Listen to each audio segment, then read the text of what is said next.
Bismillahirrahmanirrahim. Assalamualaikum warahmatullahi wabarakatuh. Innal hamdalillah nahmaduhu wa nasta'inuhu wa nastaghfiruh wa na'udzu billahi min syururi anfusina wa sayyiati a'malina. May yahdihillahu fala mudilla lahu wa may yudlilhu fala hadiya lahu.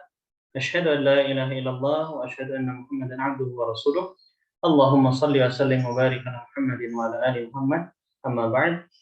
Alhamdulillah, pada kesempatan kali ini saya Alfi Alfarezi, jurusan Pendidikan Bahasa Arab angkatan 2019 kelas C, Universitas Islam Negeri Maulana Malik Ibrahim Malang, akan mempresentasikan hasil daripada penelitian dan juga artikel yang sudah kami buat pada mata kuliah studi fikih. Adapun yang akan kami presentasikan pada hari ini adalah tentang hukum jual beli maggot dan cacing sebagai pakan ternak. Sebagaimana yang kita lihat fenomena pada hari ini, banyak sekali pembudidaya daripada maggot dan juga cacing. Hal ini merupakan suatu alternatif yang menjadi suatu alternatif untuk menjadi pakan hewan ternak. Ya, karena harganya ataupun pengolahannya yang mudah dan juga relatif murah. Kemudian, adapun daripada tujuan penelitian yang sudah kami laksanakan sebelumnya adalah yang pertama adalah untuk memberikan penjelasan tentang hukum jual beli maggot sebagai pakan ternak, dan kemudian juga adalah yang kedua hukum jual beli cacing sebagai pakan ternak. Perlu diketahui bahwasanya maggot merupakan larva black soldier fly. Nah, ini berasal dari lalat ataupun BSF. Ini memang sangat istimewa dibandingkan dengan bahan baku pakan alternatif lainnya karena mengandung nutrisi yang lengkap untuk ikan dan berkualitas baik. Selain itu, maggot dapat diproduksi dalam waktu singkat dan berkelanjutan dalam jumlah yang cukup untuk memenuhi kebutuhan pakan ikan. Ya. Adapun keunggulan lainnya adalah masyarakat mudah mengadopsi teknologi produksi maggot. Kemudian dalam prosesnya, maggot juga dapat diproduksi menjadi tepung ataupun macmeal sehingga dapat menekan biaya produksi pakan. Ya, jadi itu seputar maggot, dan kemudian selanjutnya adalah cacing. Ya.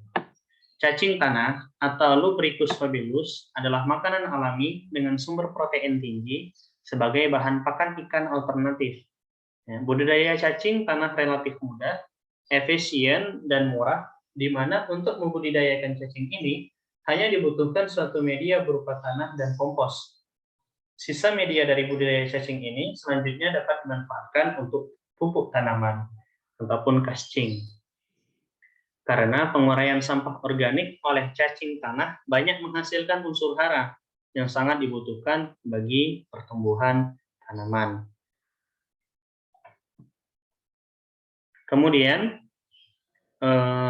berkaitan dengan hukum fikih terkait dengan jual beli maggot dan juga cacing, kita mengambil suatu hadis riwayat Ibnu Abbas yang berbunyi, Innallaha idza harrama syai'an harrama thamanahu, yang artinya sesungguhnya ketika Allah mengharamkan sesuatu, Dia haramkan uang hasil penjualannya.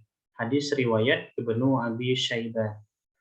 Nah, yang dimana hadis ini seringkali disalahartikan, ya, yang dimana ini hanya dilihat bahwasanya apa yang sudah ditetapkan oleh Allah haram, itu semuanya haram. Jadi tidak bisa diganti. Ya. Akan tetapi menurut Imam An-Nawawi, seorang ulama bermadzhab Syafi'i, menjelaskan di dalam kitabnya Al-Minhaj bi Syarh Sahih Muslim jilid 11 halaman 3. Beliau berkata bahwa apabila Allah mengharamkan sesuatu, Allah pasti mengharamkan menjual belikannya. Ini harus dipahami bahwa maksudnya adalah jika objek yang diharamkan tersebut tidak dimanfaatkan kecuali untuk dikonsumsi, maka itu mubah ataupun boleh. Adapun jika bukan untuk dikonsumsi seperti hamba sahaya, bigol, dan keledai jinak, tetap boleh dijual belikan menurut ijma meskipun haram dimakan. Nah, jadi memang ada beberapa hal yang haram dimakan, tapi boleh jika diperjualbelikan karena dia memiliki manfaat-manfaat lainnya. Seperti tadi hamba sahaya itu tidak bisa dimakan ya. Karena manusia, sesama manusia. Juga bigal dan keledai Cina. Keledai Cina itu hukumnya haram untuk dimakan. Akan tetapi dia boleh diperjualbelikan karena untuk manfaat lainnya. Selanjutnya, kaidah fikih menjelaskan kullu ma shahha naf'uhu shahha bai'uhu illa bidalilin, yang artinya semua benda yang manfaatnya sah menurut syariat maka sah pula menjualbelikannya kecuali ada dalil yang melarang. Nah, jadi kaidah fikih ini menjelaskan hadis yang baru saja disebutkan di atas sekaligus memberikan tolak ukur, yakni adanya maslahat, adanya kelonggaran, keringanan daripada hadis yang disampaikan oleh Rasulullah SAW tersebut. Nah, jadi semua yang bisa dimanfaatkan itu boleh diperjualbelikan meskipun statusnya haram dimakan. Ya, contohnya adalah khamar. Khamar itu merupakan suatu hal yang haram untuk dimakan ataupun diminum.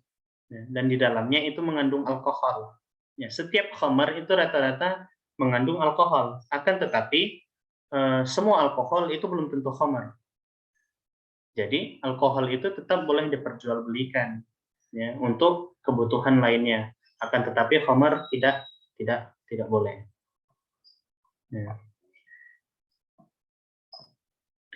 Selanjutnya, menurut mazhab Syafi'iyah disebutkan dalam kitab Al-Fiqh 'alal Madzahib Al-Arba'ah jilid 2 halaman 161 karya Syekh Abdurrahman Al-Juzairi, ya, yang disebutkan bahwa bagian kedua adalah hewan yang tidak bermanfaat, maka tidak boleh dijual belikan, seperti kura-kura, kalajengking, ular, ulat, tikus, semut, dan semua jenis hasyarat. Ya.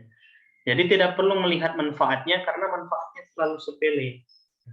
Jadi pada mazhab Syafi'iyah dalam kitab Al-Fiqh 'alal Madzahib Al-Arba'ah jilid 2 ini, bahwasanya mazhab Syafi'i melarang untuk memperjualbelikan hal-hal yang minim manfaat, walaupun dia ada manfaatnya, akan tetapi manfaat tersebut lebih sedikit daripada mudarat ataupun hal-hal lainnya.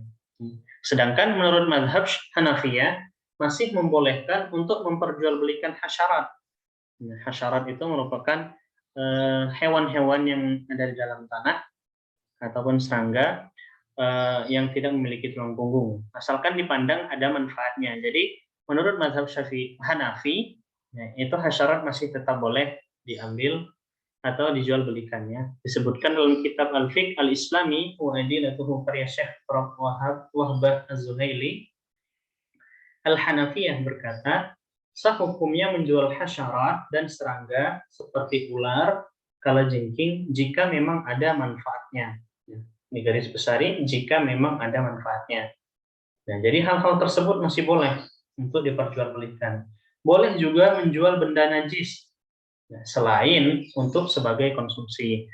Nah, jadi tidak boleh untuk dikonsumsi, ya, menyamak kulit dan penerangan di masjid seperti beduk dan lain sebagainya. Kecuali minyak dari bangkai tidak boleh dimanfaatkan sama sekali. Dan jadi itu tadi perbedaan antara dari mazhab Syafi'i dan juga mazhab Hanafi terkait jual beli hasyarat. Adapun berkaitan dengan cacing, ya, itu ada fatwa yang dikeluarkan oleh Majelis Ulama Indonesia yang dikeluarkan pada 18 April tahun 2000, yaitu fatwa nomor keputusan 139/MUI/4/2000 tentang makan dan budidaya cacing dan belalang yang menetapkan dan jangkrik yang menetapkan pertama hukum yang berkaitan dengan cacing. Ya. Pertama adalah cacing adalah salah satu jenis hewan yang masuk ke dalam kategori al-hasyarat. Dan kedua, membenarkan adanya pendapat ulama yaitu Imam Malik, Ibnu Abi Layla, dan Al-Auza'i yang menghalalkan memakan cacing sepanjang bermanfaat dan tidak membahayakan. Dan pendapat ulama yang mengharamkan memakannya. Ketiga, membudidayakan cacing untuk diambil manfaatnya. ya, tidak untuk dimakan, tidak bertentangan dengan hukum Islam. Dan keempat, membudidayakan cacing untuk diambil sendiri manfaatnya, untuk pakan burung misalnya, tidak untuk dimakan atau dijual, hukumnya boleh atau mubah. Jadi itu tadi fatwa MUI terkait dengan jual beli cacing. Nah, jadi cacing itu termasuk ke dalam kategori al-hasyarat, yang dimana ada sebagian ulama yang memperbolehkan untuk memakannya, dan juga ada sebagian ulama yang tidak boleh. Ya. Jadi selama cacing itu bisa diambil manfaatnya untuk hal-hal kepentingan lain seperti pakan burung, pakan ternak, ikan, dan lain sebagainya, maka itu boleh-boleh saja, dan hukumnya adalah mubah. Kemudian fenomena yang kita jumpai pada saat ini adalah belakangan ini banyak orang mengolah ulat Jerman ya, untuk menjadi bahan konsumsi atau maggot ya. Misalnya dibuat menjadi campuran sambal atau rempeyek seperti rempeyek udang atau ebi dan lain-lain sebagainya. Ada yang menyebutnya kandungan gizinya sangat baik, bahkan karena kandungan lemaknya juga tinggi, maka ada yang malah sengaja membudidayakannya untuk diolah menjadi minyak goreng karena dianggap lebih ramah lingkungan sebagai pengganti minyak sawit ya, yang memerlukan lahan sangat luas dan dianggap cenderung merusak atau merusak keseimbangan lingkungan. Nah, dari sisi nas syariah, hukum tentang memakan ulat Jerman ini tidak ada di dalam Al-Quran maupun Al-Hadis. Juga tidak ada dalil nas yang sharih ataupun qat'i secara jelas dan tegas menyatakan keharamannya. Dalam hal ini, maka sebagai petunjuk dapat merujuk pada kaidah fiqhiyah yang menyebutkan al-aslu fil asya'i al-ibahah illa ma dalla dalilu ala tahrimihi. Yang artinya segala sesuatu itu pada dasarnya adalah mubah atau boleh kecuali ada dalil yang mengharamkannya. Dengan demikian, dalam kaidah syariah mengkonsumsi ulat Jerman itu termasuk kategori yang didiamkan. Oleh karenanya sepanjang tidak dijelaskan dengan tegas tentang keharamannya atau tidak menjijikan atau tidak membahayakan, maka ulat Jerman itu boleh saja dikonsumsi.